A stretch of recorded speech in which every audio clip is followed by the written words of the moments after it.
Kayo'y nakikinig sa Target On Air. Target On Air. Eto, balik ko tayo mga kaibigan natin. Text line 0927-861-1921. Ako nung last Friday, nakausap po natin si Mayor Hani Lacuna. Andyan po sa lungsod ng Maynila. At may mga ilang text po kami tinanggap. Na sinasabi po doon, nako Karex, nung matunugan ni Mayor Hani Lacuna, natatakbong mayor si Yorme Isko, abay araw-araw pong nag-iikot. Ibig sabihin araw-araw na ho nag-iikot. Anong matunugan po niyang babalik po si Yorme Isko Moreno. Parang trending ngayon dyan sa Maynila at dun sa mga kabataan na bumalik ka na.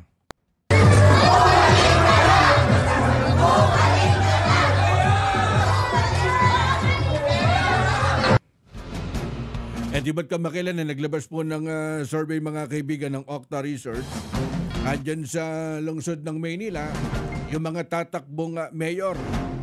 Isinagawa po noong July 6 hanggang July 10 at papalo po dun sa 74% kay Yorme Isko Moreno at 13% si Senador Amy Marcos.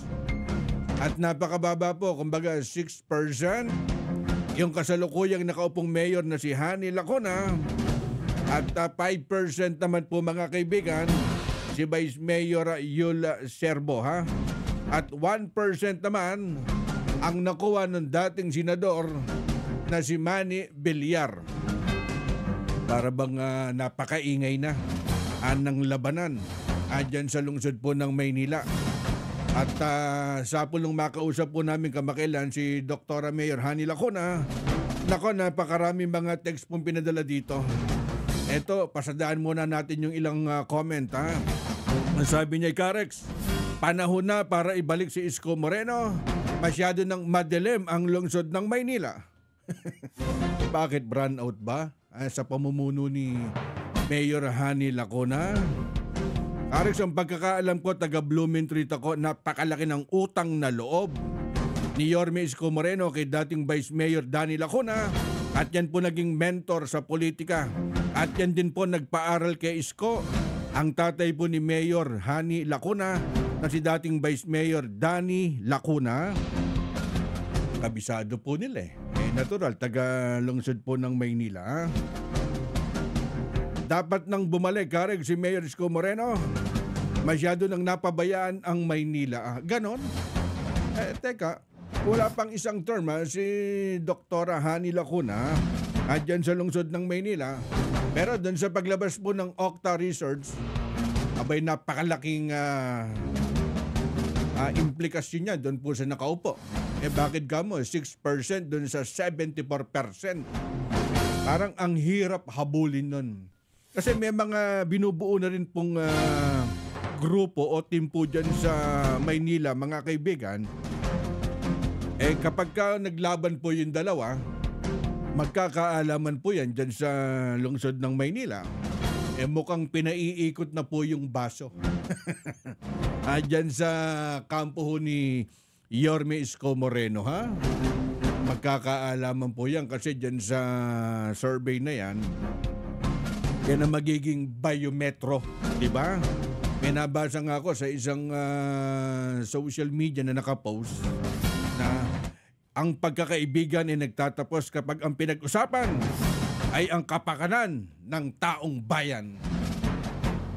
Mukhang sa panlasa ng taga Manileño, mukhang kailangan nila si Yorme Isko Moreno, yung bumalik ka na.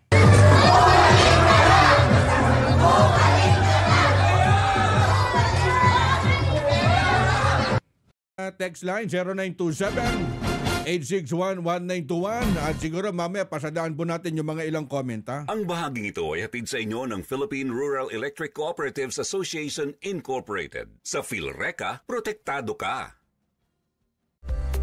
Panatilihing masaya ang paglilibang. Magtakda na oras at limitahan ang gastos sa paglalaro. Huwag magsugal kung nalulungkot. Huwag hayaang makasira ng buhay at pamilya. Para sa impormasyon ukol sa responsible gaming, tumawag lamang sa hotline number 02-8404-0171 o bisitahin ang www.casinofilipino.ph. Isang mensahe mula sa PAGCOR. Gambling is for 21 years old and above only. Keep it fun. Game responsibly.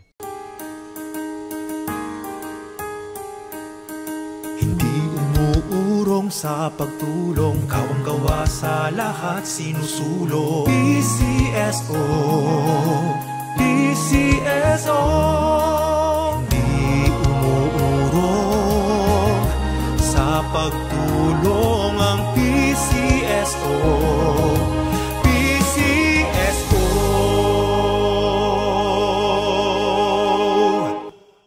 Oras hatid sa inyo ng Grand 88 Gaming Corporation.